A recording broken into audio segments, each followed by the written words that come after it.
case nobody's been on social media, the big controversy around that has been the apparent mocking of the Lord's Supper in the opening ceremony of the Olympics. And what's been really interesting for me, I don't know if anybody else has got any comments, but what's been interesting for me is just to see how many people have attempted to try and excuse the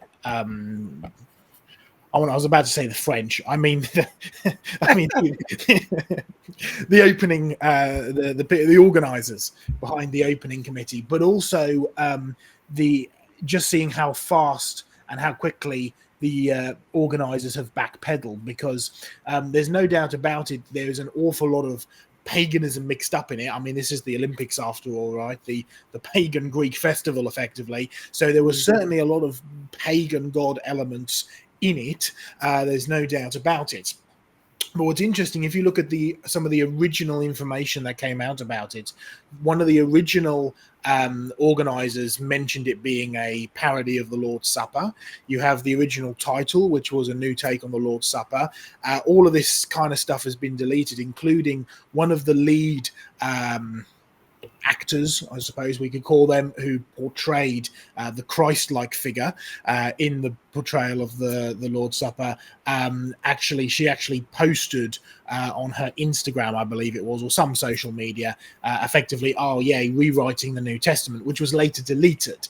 So there's it certainly seems that even if it wasn't a full-blown parody of the Last Supper, it was certainly it certainly had intention behind it, put it that way.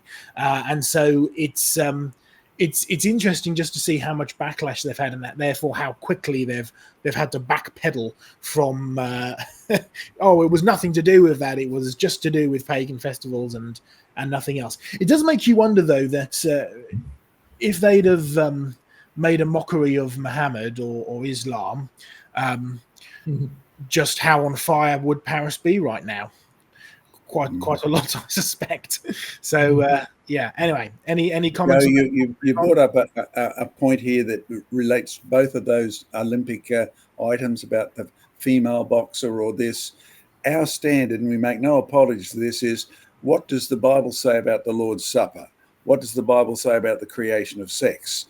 And that's the standard, and we won't backpedal from that. If you want a standard to judge sex by, you have to start in the beginning. God made them male and he made them female, and then the history of the world, we'll keep saying it, I know some Christians don't like it, is from good to bad to worse.